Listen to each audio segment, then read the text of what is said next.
These Maga guys wanted attention and they got the attention. But this attention that they actually got, is it for the good or for the bad? Because let it make sense to me that you left your own zone just because you want to be another full representative of what peopled another person. And then you don't see any single place that you are supposed to go to, but to go to a particular place of people that look like me. Like, how does that even make sense? They wanted attention. They gave them the attention that they wanted. They gave them the real definition of faithful. Do you get what I'm trying to say? And they are finding out the wrong way. The fact that these particular guys are now coming out to lie, like you can see the lies in their words, is what is actually keeping me wonder till now. And when I talk about these particular guys, I'm talking about the palm-colored people, right? Welcome back again to the channel. It's Sonia and I'm back again with another mind-blowing video. How you guys doing? Hope you guys are fine. Hope you guys are good. If this is the first time tuning in, subscribe, like, comment, and share. And lastly, do not forget to share for every other person to get this good news. Credit belongs to original creators of every clips and stitches used in today's episode. And guys, with that being said, let's go ahead. Let me roll out this clip for you so that you can see what the real definition of FAFO is with these guys. And I'll be back with commentaries. For educational purposes, let's go. We created y'all knowledge. We created y'all science. We created y'all math. Y'all didn't do shit besides steal. Showing them the door. We walking them to the door, y'all. I don't even know how they got on campus. We didn't know that TSU was an HBCU until the night before. He didn't know. Why do white people just lie for no fucking reason? You got your ass on TV to perpetuate a lie saying you didn't know TSU was an HBCU, even though TSU been open as an HBCU in Tennessee since 1912. That's longer than some of your nastiest ancestors who taught you from the inception to be a racist. Y'all want to be Charlie Kirk so bad, but y'all don't want to end up like Charlie Kirk.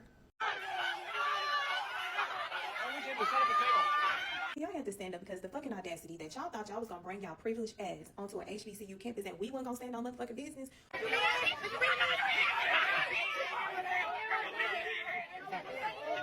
Why do you think we go so hard for HBCUs?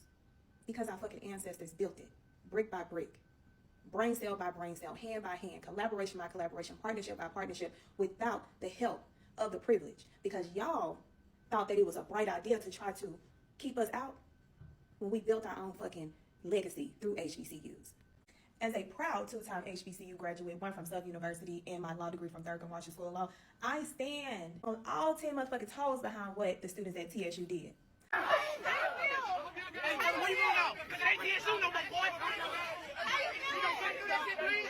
And I know our ancestors is even more proud because they're looking down saying, yep, we built that and they gonna protect it. So take your dusty, unseasoned, uncleaned, unsaved ass back to your raggedy ass PWI. Can't even hear you. Very saved, very black, and very tired of this. Make this very clear to any one of you that bring your ass onto another HBCU campus. You may get a different fucking result because we don't play that shit any day of the week. So find something safe to do. Stay at them damn PWIs. Leave our fucking HBCUs alone.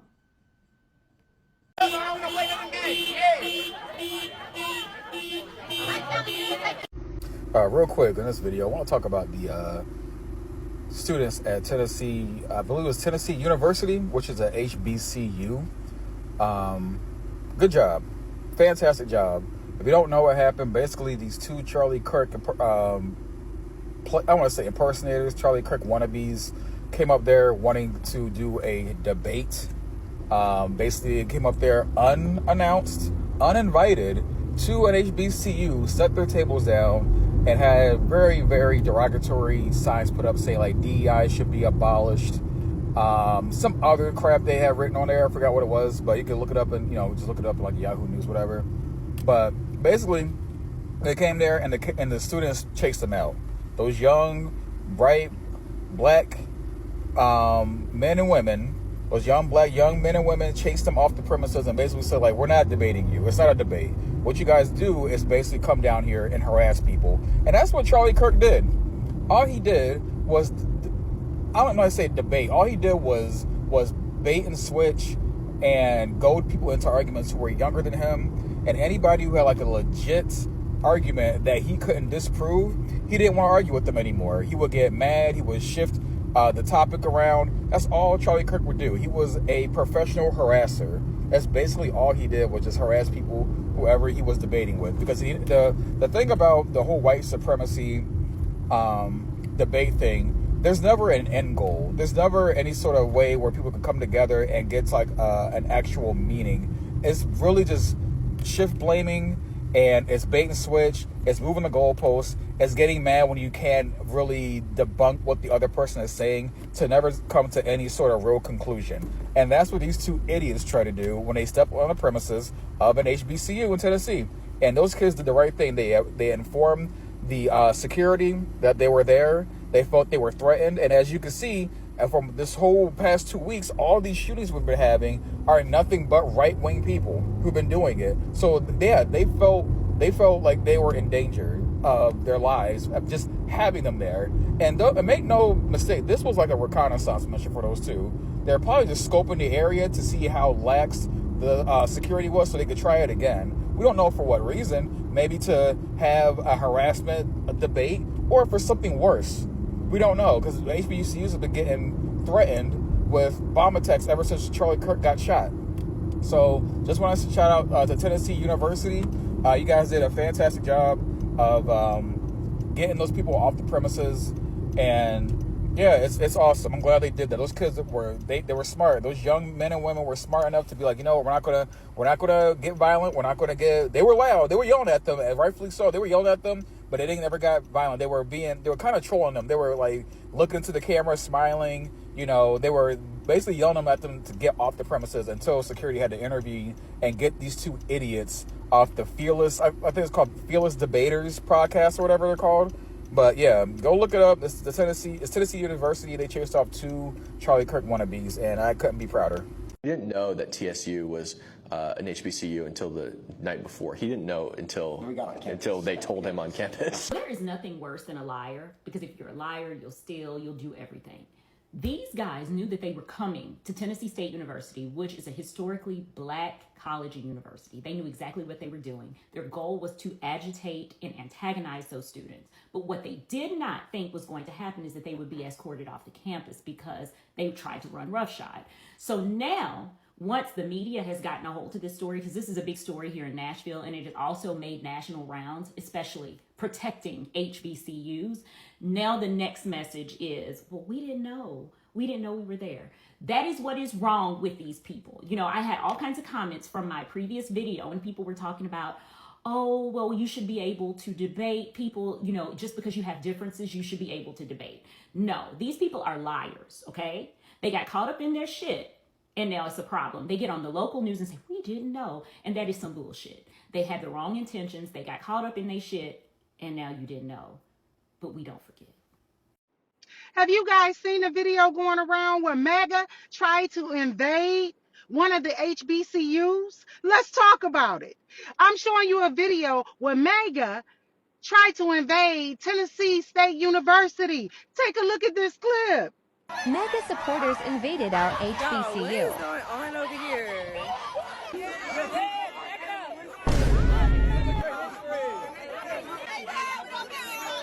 You called the East primitive, but what? We created y'all knowledge. We created y'all science. We created y'all math. Y'all didn't do shit besides steal. Y'all didn't do anything to your... You guys didn't make shit. You guys touched children. You guys fucked. Showing them the door. We walking them to the door, y'all. I don't even know how they got on campus. We gonna figure that out, but I don't know. They need to get like a trespass, penalty or something, because Sending them off. As you can see, I am so proud of our young people. They were like, get your ass up out of here.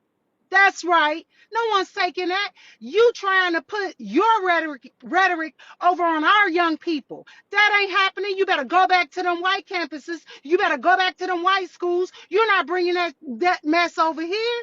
The nerve. And as you can see, I just left out of Target by my house. I usually go there. This Target used to be so jam-packed. I had to go there to go in CVS to pick up some medicine. When I tell you this Target is empty every single day, you used to have lines because of the DEI that the Republican and MAGA pushed off. This Target has lost business. When I say no one's standing for this BS, and it's not predominantly black and brown in my neighborhood, it's predominantly white, but no one appreciates the separation that this administration is trying to cause. No one. So the HBCUs and everyone is saying, get the hell out of here with that shit. I guess we finally have our Charlie Kirk 2.0s. Two MAGA followers went to an HBCU to try to debate the students. Why go to an HBCU for that? I don't know. But they got ran off. In light of me not wanting more Charlie Kirks out there to do what he did and spew lies, I'm going to create a new series where I debunk all of their talking points. Because their lies might be loud, but our truth is louder. So what part of our systems is for people of color? All of it. The entire system is for everybody. Anybody who's an American citizen. So you feel like everybody is equal? Yeah. I mean, everybody's equal in their rights, but not everybody's obviously equal in their, what they have. But we are equal in what we're allowed to do, our opportunity. Can I ask you, do you think that there's any law that allows me to do something that you can't do, for example? So there isn't any specific law that will outright say that you can do something that somebody else can't. On paper, our laws are equal. They equally govern everyone that lives in America. But that's where it stops, just on paper. When we bring up the stuff that happens systematically, you're not going to be able to find this on paper. There isn't somewhere that I can point to and say, all right, here it goes. If you read this, you will see how systematically everybody is different. But that doesn't excuse the fact that it happens. For example, if systematically I were to create a law, let's just say I create the speed limit, but I govern this speed limit for only a specific group of people more than another specific group of people. That will be one example of how systematically I can create a law that's equal for everyone, but I only govern it for more than one group of people and not the other. If I say the speed limit is 40 and I only put speed traps, I make sure that there's more police officers sitting in hidden spots only in black neighborhoods, meaning that they will be policed on that system more than a white neighborhood would. You will see more crimes in black neighborhoods about people speeding than you would see in white neighborhoods. And that's just an example of how a law could be put in place.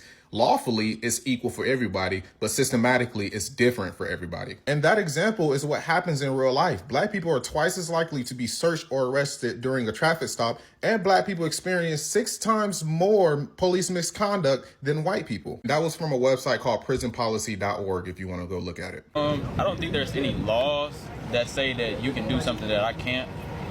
But then again, this system can't be ignored. Like, we can't just say it does not exist because there are countless examples of it existing. Maybe just one example of what you're talking about. So what's wrong with the system that allows, I guess, racism to be systemic or institutionalized? Another example of this would be in the workforce. Many people with HR experience have come out and spoke about this. There are companies, and I'm not going to name any, who will tell their folks at HR if they see a black name, if they see a Hispanic name, if they see any type of name other than a white name, to go ahead and decline the application. And this is before you even get to learning about their experience or anything. And again, I'm not going to be able to point to a piece of paper and say, hey, this is what I'm talking about. Read this. You can see it in here that it's in their policy, because it's not going to be in their policy. It's going to be done systematically. It's not going to be done in a way that is written down that somebody can follow. They're going to go to their workers and physically speak to them and tell them, hey, if you see this, go ahead and decline their application. And I've only given you examples of the workforce and laws. We can talk about housing. We could talk about business loans. We could go on and on about different systematic things that were put in place. I mean, I would argue the opposite. Like, again, we have civil rights acts on top of civil rights acts, in addition to the 14th Amendment's equal protection clause. 14th Amendment being written for the sole purpose of expanding and equalizing the rights of white people and black people. And furthermore, the 14th Amendment Equal Protection Clause echoes exactly what like the Civil Rights Act says, right? You cannot be discriminated based on your inalienable characteristics like your race, your sex, your sexuality, etc.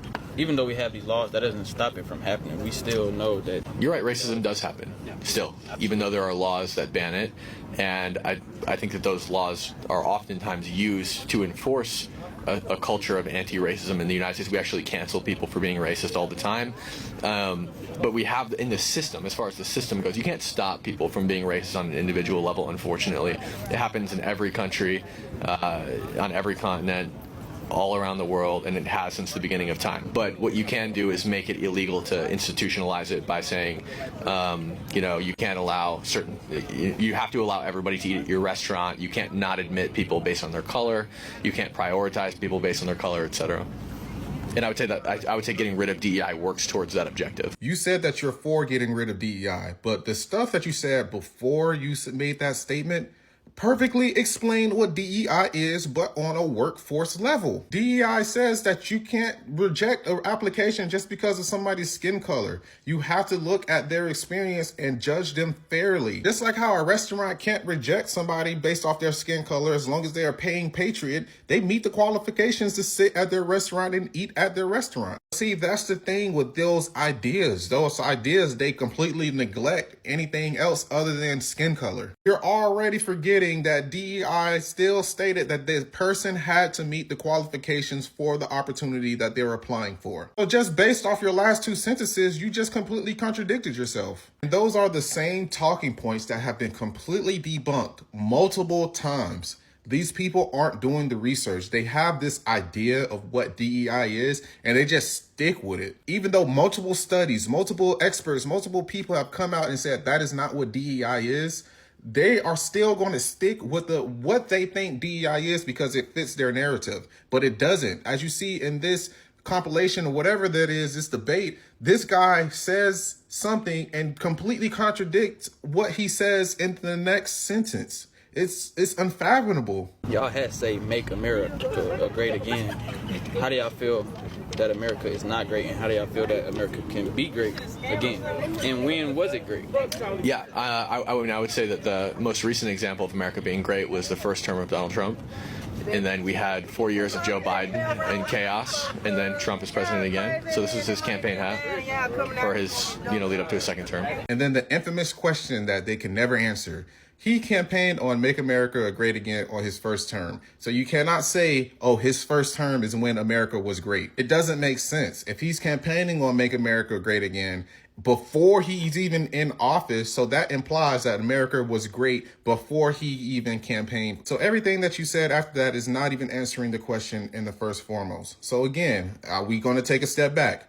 When was America great? At what point in time? And who was it great for? Those are questions that people on the right, they cannot answer. I'm not going to say all people on the right, but MAGA, those are questions that they cannot answer because it was only great for one set of people and they want to bring it back again. After that, that's when they got ran off campus. Now, I don't condone what happened. I feel like everybody should have free speech. But at the same time, you can't go to an HBCU and expect them to be civil when you're spewing out lies like that. Again, leave Black people alone. Why are we always on your minds that you feel like you just need to go to an HBCU to do stuff like that? Leave us alone. All the recent events that happened, Black people are not even a part of any of it. Why are we the center of you guys' minds? Leave us alone. But I plan on doing this more. I'm gonna make a series out of it, debunking all these right-wing talking points. Tag me in things that you guys want me to debunk. Until next time, y'all stay positive. Peace. Tennessee State University is shaking. Yesterday, 2 white men sat out in front of the women's dorm and protested, having signs that said DEI should be illegal and deport all illegals. They came and brought right-wing rhetoric to an all-black college. I wonder why. There's a lot to the story. Let's talk about it. So 2 white men sat in front of the women's dorm. Number one, that's automatically scary. Everybody knows right-wing America does not like womanhood. They are very, very opposed to feminism and women's rights. So the fact that they set out for the all-girls dorm is very scary to me. I would have immediately tased, maced everybody. Now, the men's name was Kim Higby and David Kayat. And they are on a tour called the Fearless Tour, where they go to different colleges and debate their ideals. Now, they never told Tennessee State that they were coming there and protesting, setting up anything. They just did it, which is completely unauthorized. The signs that they said is DEI should be illegal. Now, what's interesting about DEI and DEI hires is people attribute them to people of color. DEI and affirmative action generally benefits white women more than it benefits any people of color. So it'd be like white women, then Asian women, then Asian men, then black men, then black women. And that's probably even after Latinos, who can sometimes pass as white. So DEI is like, you're really taking down the rights of your women, but that's a conversation for another day. So they said it should be illegal and deport all illegals. Now let's talk. Now, of course, the students weren't going for that. In a very hilarious ploy, the students would actually grab the signs, take them from them, and leaving these very disoriented men to look very goofy on camera, grabbing the signs and trying to take it back. But what's interesting to me is when you go on their page, the rhetoric that they tried to create was that they were going to get harmed by one of the young black students. On David Kayat, who, first of all, I've been around white people for a very long time. This name sounds very, very, very ethnic. It does not sound like anything that is first generation American. He ain't a Smith, he ain't a Williams, he ain't a Morris, he ain't a Brown. Kayat. That sounds like something foreign and white, whose parents just probably tried to assimilate to whiteness. But baby, the illegal immigrants that brought you over here made sure your last name stayed Kayat, whatever. But I digress. So he's talking about the little black boy who could have been coming out of workshop class, could have been doing anything at school, because this is his Tuesday school day. He said, what's he doing with that screwdriver so close to me? First of all, you're a guest in their space. You don't know where he was coming from. He could work maintenance sometimes as a student and have to do that in his class. But you're trying to make it seem like it's like a black boy with a weapon when the weapon is really like your hate speech. And it made people in the comments say, why is your student preparing to harm someone? You guys really needed security. You're doing great. And I said up there, he should have let the guy finish the job.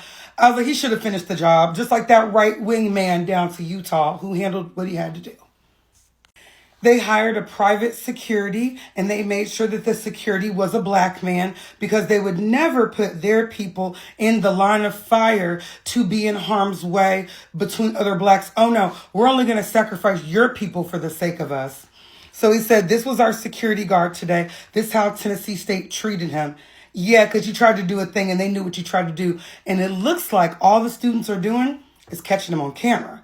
I don't think they're harming him at all. They're just popping it to him, saying whatever they have to say, and they're catching him on camera. Tennessee State put out their own statement about the unauthorized behavior of these men, because you have to understand, there are some people that are on these campuses that are underage. Everybody's not 18 years old yet on a college campus. There may be some people that are 16, 17. So these may be underage children that they have a liability over, women that you're harming. You see what I'm saying? Especially if you did not have a permit, they can sue you. And I pray Tennessee State presses charges, to the fullest extent of the law. Today, a group of individuals unaffiliated with Tennessee State appeared on campus without prior notice. In accordance with the university policy, any demonstration or protest activity requires advanced approval and permitting. You have to get a permit. Campus police and staff responded promptly, and the individuals were escorted from the university grounds without incident. At all times, TSU students conducted themselves in a professional and respectful manner. And it seemed to be that on all the videos. All the students, they were catching them on camera, but they didn't harm them.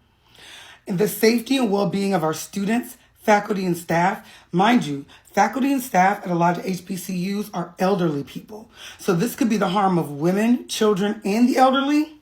Fullest extent of the law immediately.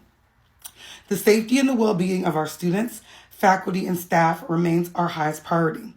TSU will continue to uphold university policies and ensure that the campus remains a safe, welcoming, and orderly environment for all members of our community. So the students got them up out of there, had them shook in their boots. Do you hear me? And this is from one of their pages. She says, we were afraid to post the signs. We were proud to post the signs. They're not in the videos because they were stolen, ripped up, and made into Black Lives Matter signs. Students at TSU, you did an amazing job. You're doing great, sweetie. Absolutely, that's what you do. Cut those signs up and let them know Black Lives Matter today on this campus right now. You remember when I said that they weren't going to stop going to the HBCUs where our children are? I told you. Let me show you. So according to their own social media, it's called the Fearless Tour. And they actually took pictures and shared it on their social media. And it states, we're here at Tennessee State University in Nashville, the first HBCU that we're visiting on the Fearless Tour. Let's talk. And the image, DEI should be illegal. And they actually have a couple of @. So you can go ahead and follow those people, right? And then you also have deport all illegals. Now, let's talk. That's one of them. And they're just sitting there and they're posted up, right? Now, on the next one, you see a group of college students from Tennessee State actually going over to confront them and tell them they have to leave. So today, Fearless Debates at Fearless Debates Tour tabled at an HBCU, Tennessee State University, and after 10 minutes, a literal riot erupted. That is not what happened. I saw the video. They stole our stuff, followed us to our car, attacked the car, shouted Black Power, and blocked our exit to the campus. Our topic was DEI. Now, they also stated that they had security, which they had one security guard, all right? And they said that their security guard was absolutely incredible. They said, we definitely will need to ramp up security. Did you hear what I just said? We definitely will need to ramp up security for the future because, in bold letters, we're not stopping. Did you hear what I said? We're not stopping. If you feel inclined, it would mean a ton to our entire team, ... I'm not giving the rest of that information to you for those of you all who think that this shit is okay. Because if a group of our folks went over to your community, schools and colleges where it is a predominantly white institution, you would lose your mind. There is specific protocol that should be in place for this not to occur. Like, say, for instance, reaching out to the administration or being sponsored by one of the student organizations on campus and not just show up and post up the way that you decided to do and have a conversation, knowing full well that that's not why you are there. TSU actually made a statement on unauthorized campus activity. Did you see what I just said? Unauthorized. So a group of individuals unaffiliated with Tennessee State University appeared on campus without prior notice. In accordance with university policy, any demonstration or protest activity requires advance approval and permitting. Campus police and staff responded promptly, and the individuals were escorted from university grounds without incident. At all times, TSU students conducted themselves in a professional and respectful manner. The safety and well-being of our students, faculty, and staff remain our highest priority. TSU will continue to uphold university policies and ensure that campus remains a safe, welcoming, and orderly environment for all members of our community. Here's what I need y'all to know. They're not going to stop. I told you that yesterday when I first talked about this, when I learned of it and I watched the videos myself, and these students don't want to be bothered. They want to continue to be educated in the community known as Tennessee State University. But here's what I want you all to know. They're not going to stop. And since they're not going to stop, this should put all of us in our communities on alert. We need to be prepared for situations like this. If you have a student who is at a college, you need to make sure that you are reaching out to your HBCU colleges where your students are. Let me rephrase that, and get with the local administration there. This is a red alert. This is a problem. And if we are not careful, it will end up being something that they want to happen anyway. I need us as adults to get on our game, and we need to be reaching out to our communities and to local authorities. We also need to be reaching out to any legal folks that we know, anybody that is in the press, anyone that will listen. And I need you all to pay attention to where these folks are going to go next. Because if they're talking about they had one security and now they're going to have to beef up, baby, I'm telling you now, they're planning.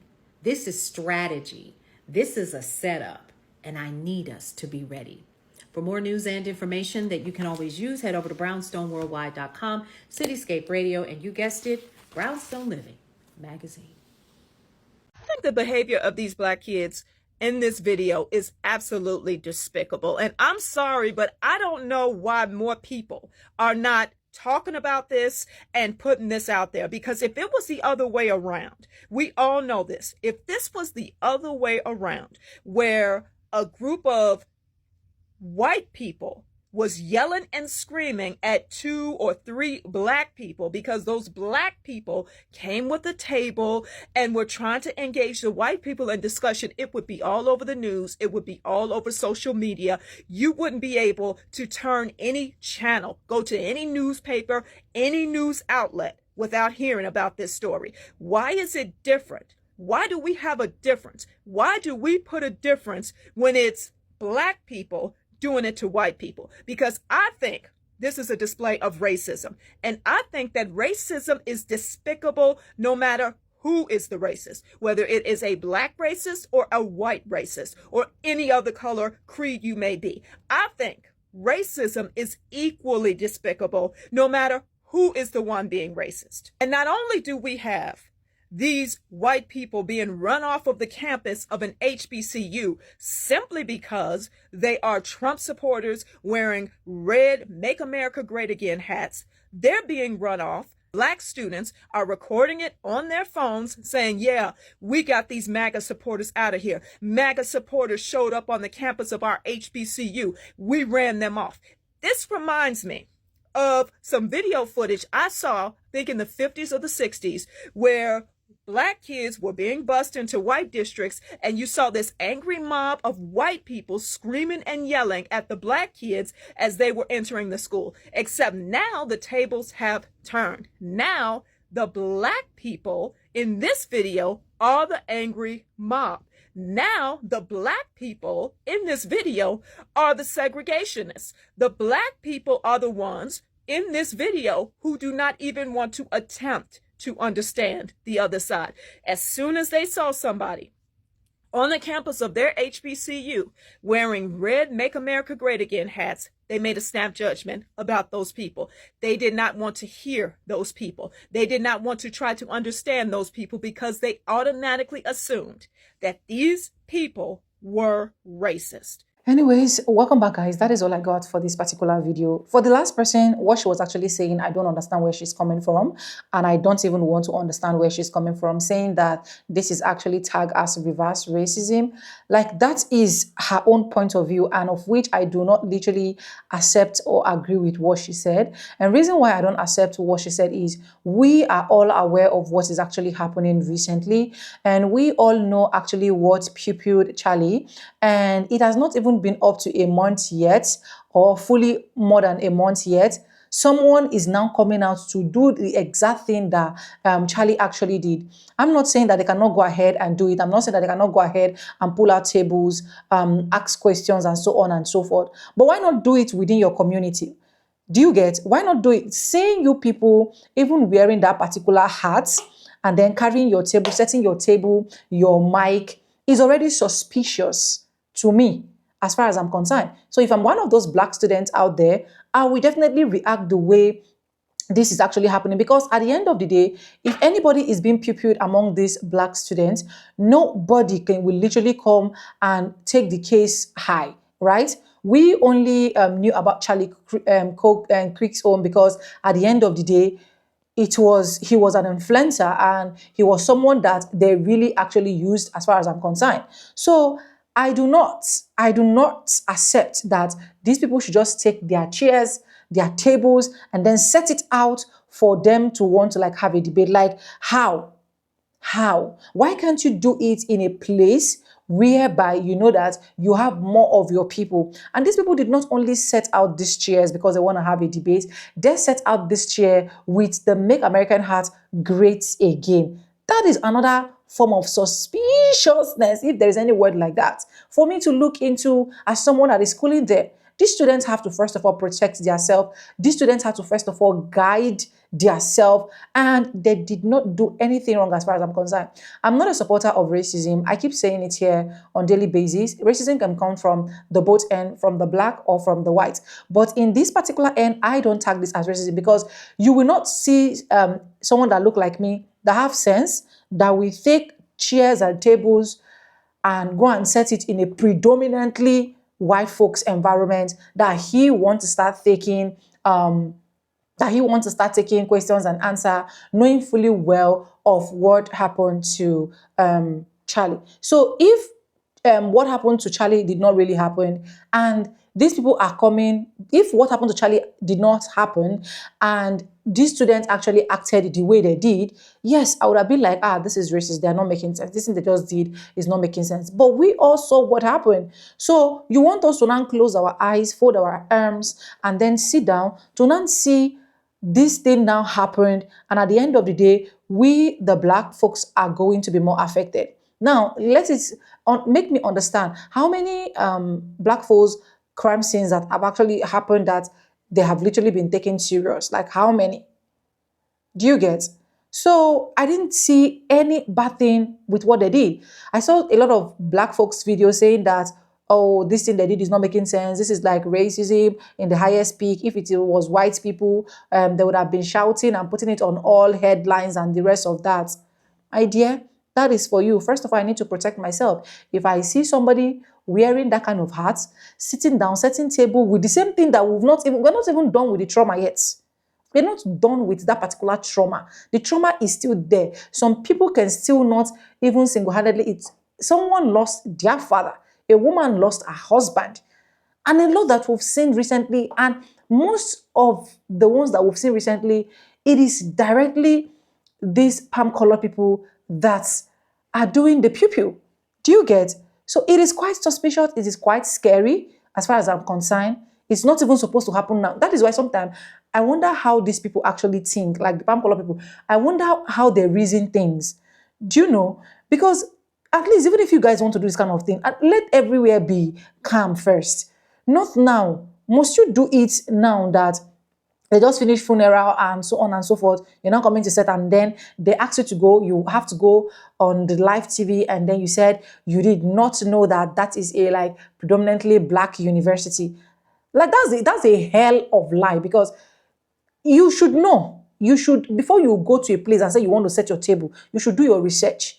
You should carry out your research successfully to know that this place I'm going to go and set my table. How is the environment like? Where do we set the table? You should have come and check one or two. Okay, so you just woke up one morning from your house and then you carry your tables, your chairs, your speakers, and your Make American Great Again hats, and then you started heading to a place you claim that you did not know that it is predominantly black. But you have a spot where to set the table. You have a spot where to set. Like, this student did a very brilliant job. There is nothing anybody can tell me about that. I am so, so, so happy that they did what they actually did in a peaceful way. Thank God they did not fight them. Thank God they did not beat them. Thank God they did not pupil any of them. They just asked them peacefully to leave, and they walked them out of the gate, showing proof of recording that this is it. And it is good for them to show those proof, because at the end of the day, if they didn't show those kind of proof, like, oh, we sent them out, this is the recording, a lot of people will still come back here and say that is a whole lot of lies. So I don't know where other people are thinking from, but for me, I think they did a great job. Kudos to them. Anyways, let me know what you think in the comment section about these particular scenarios that I just explained to you guys, because I really want to get your thoughts in the comment section. If you haven't subscribed, subscribe, like this video, drop me your comments. And lastly, do not forget to share for every other person to get this good news. Credit belongs to original creators of every clips and stitches we use in our today's episode. And guys, with no further ado, I don't like always say in my videos, I'm going to be saying bye and I'll see you guys in my next one. Remember, this is just for educational purposes, not to bash anyone. We do not support any form of violence or fights here on our page. We just give our own opinion for educational purposes, and you also give us your own opinion in the comment section. Bye for now. Mwah.